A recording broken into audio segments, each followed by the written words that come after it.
Bismillahirrahmanirrahim. Assalamualaikum warahmatullahi wabarakatuh. Alhamdulillah, salatu wassalamu ala rasulillah wa ala alihi wa ashabihi ajma'in, amma ba'd.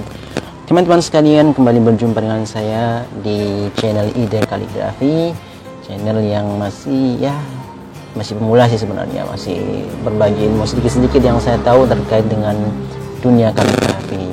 Nah, teman-teman sekalian, kita hari ini akan membahas salah satu unsur penting dalam kaligrafi. Ya, kita tahu ya ada 4 ya hal yang penting dalam kualitas sebuah karya. Hasil karya itu bagus atau enggaknya tergantung 4 hal ini. Yang pertama pena, yang kedua tinta, yang ketiga kertas, dan yang keempat wawasan kita atau bakat atau pengetahuan kita terkait dengan kaligrafi. Jadi 4 hal itu harus mendukung ya. Jadi teman-teman harus penuhi 4 hal itu kalau mau karyanya maksimal. Nah, kali ini kita akan bahas poin yang kedua. Poin yang kedua ya ini terkait dengan tinta. Hari ini saya dapat rezeki, alhamdulillah ya. Kemudian saya beli tinta. Tinta memang yang penasaran sih, saya dari dulu pengen beli gimana sih tintanya ini, karena memang tinta ini kalau saya lihat buatan Turki, tinta Karin. Tinta Karin saya beli warna Demson 302 Demson. Ini kemarin saya beli dari Aceh, dari Diwani Khatsab ya teman-teman. Kalau misalkan produk Turki itu banyak juga dijual oleh Ustadz yang punya Diwani Khatsab gitu. Jadi termasuk mukohar dan peralatan-peralatan yang umumnya digunakan oleh kaligrafer Turki itu Timur Tengah itu biasanya baik di situ. Tapi memang butuh waktu yang lama. Selain di situ teman-teman bisa cari juga di Indonesia, Alstor punyanya Mas Puma anak MK ya. Nanti teman-teman bisa nanya juga di situ terkait produk luar negeri, biasanya diimpor dari Turki dan mereka yang menampung seperti itu. Nah, hari ini kita akan coba tinta Karin. Tinta Karin ini ya, saya lihat dulu ya kaligrafi ink di sini. Ini ada bahasa Inggrisnya. Saya kalau ngomong bahasa Inggris agak susah ya, nggak terlalu bagus. Cuman kalau mengartikan sebagian besar nih saya agak paham lah itu.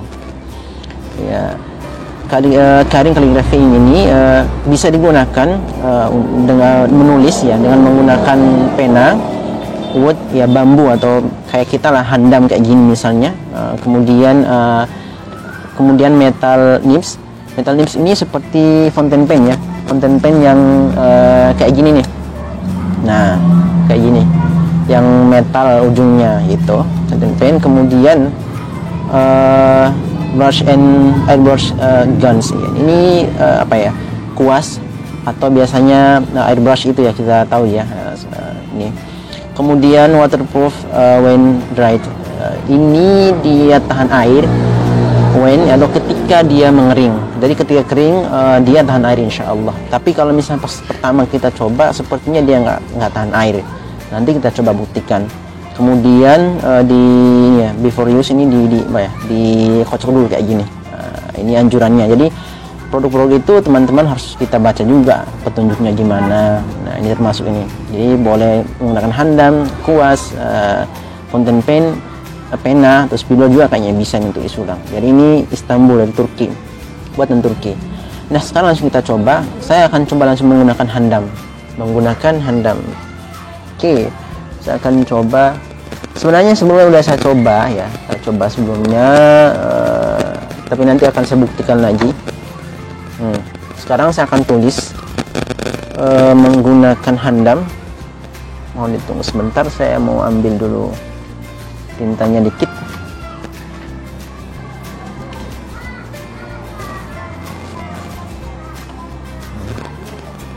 Atau langsung aja dari sini misalnya. Oke, ini ada pipet dikit. Pipet. Nah, ini untuk ngambil dikit.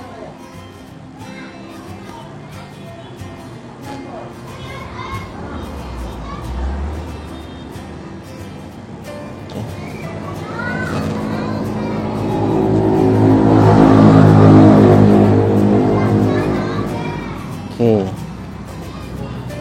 Tetesin aja dikit. Nah, saya akan coba menulis huruf wow. Perbesar aja ya. Oke. Nah, ini akan saya coba tulis mana karakter tintanya kalau dibanding gimana nih. Oke. Biasa huruf wow. Tuh cukup lancar ya, nggak berat tintanya, nggak apa ya, nggak berat kalau ditarik kayak gini.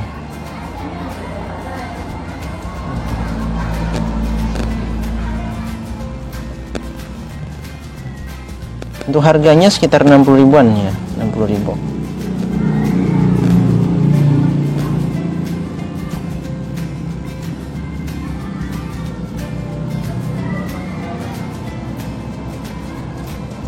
Ya, maaf ya kalau kurang bagus kaidahnya. Oke.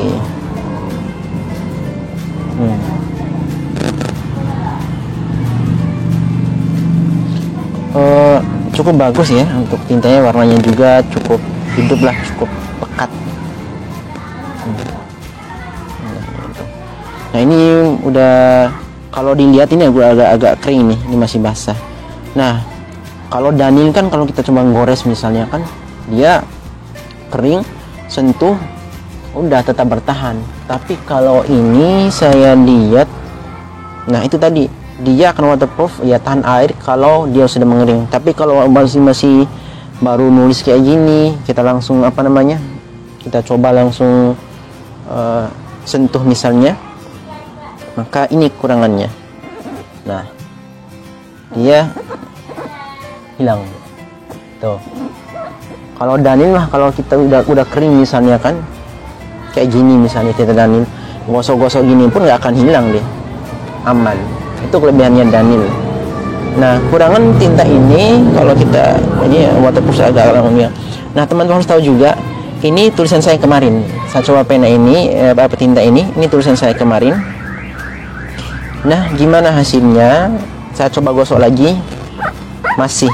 Nah seharian pun kita pakai tinta ini dia tetap hilang.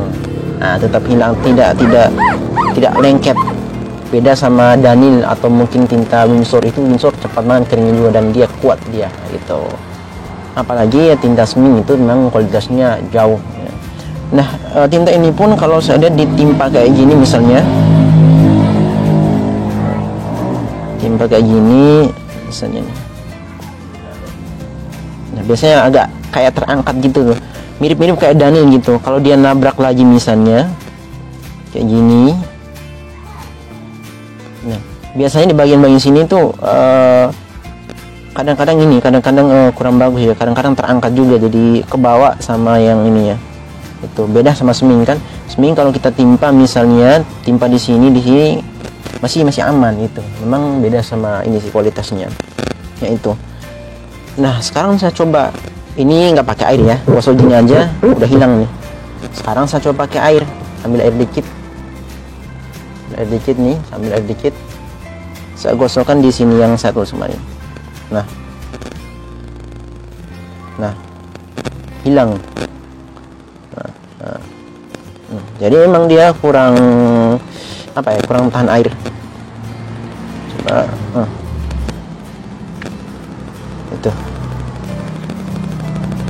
Jadi emang tinta Karin ini ya salah satu kelemahannya atau kekurangannya itu.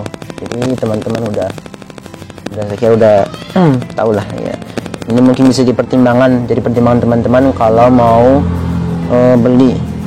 beli tinta-tinta seperti ini, tinta Karin, mungkin ini bisa jadi informasi tambahan lah itu, supaya jadi apa namanya pertimbangan.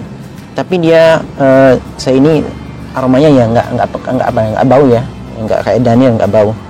Kemarin saya coba tanya tinta Iran, ternyata katanya tinta Iran itu dia agak bau gitu. Nah, ini beda sama tinta Cina juga. Kalau Cina kan agak kurang, aromanya itu kurang bersahabat gitu. Kalau ini alhamdulillah nggak bau sih seperti itu.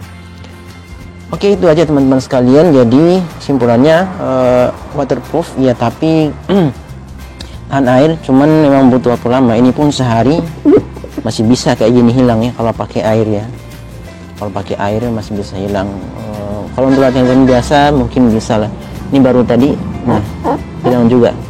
Jadi itu salah satu kelemahannya, kekurangan dari tinta ini. Tapi kalau untuk dicampur dengan tinta lain, wallahu alam, saya nggak tahu juga. Kalau untuk tinta putihnya saya beli juga nih kemarin warnanya ini, dan hasilnya saya pakai kolam dekor seperti ini ya. kolom dekor saya pakai seperti ini hasilnya. Oke, ya standar lah, alhamdulillah kualitasnya seperti itu.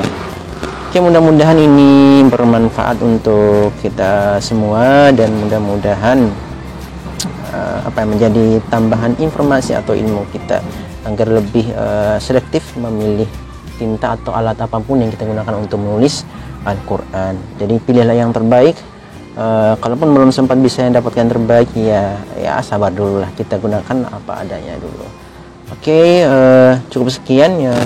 Terakhir sebelum saya tutup, teman-teman bisa subscribe channel ini untuk mendukung supaya kedepannya saya bisa berbagi banyak ilmu lagi, bisa berbagi banyak ilmu terkait dengan kaligrafi. Teman-teman bisa share juga video ini atau sampaikan ke teman-teman yang lain supaya bermanfaat juga, kebaikan bisa didapatkan oleh yang lain juga. Dan juga teman-teman bisa komentar di bawah di channel ini untuk diskusi dan lain sebagainya, mau nanya apa dan sebagainya silahkan. Adapun yang saya tahu insya Allah akan saya jawab, adapun yang belum saya tahu ya mohon maaf. Kalaupun ada saran-saran dari teman-teman sekalian terkait dengan terkait dengan tinta ini maksudnya, silahkan teman-teman tanya-tanya di kolom komentar. Itu aja, mudah-mudahan bermanfaat. Syukran jazakumullah khairan dan mohon maaf atas segala kekurangan. Assalamualaikum warahmatullahi wabarakatuh. Insyaallah kita jumpa lain waktu.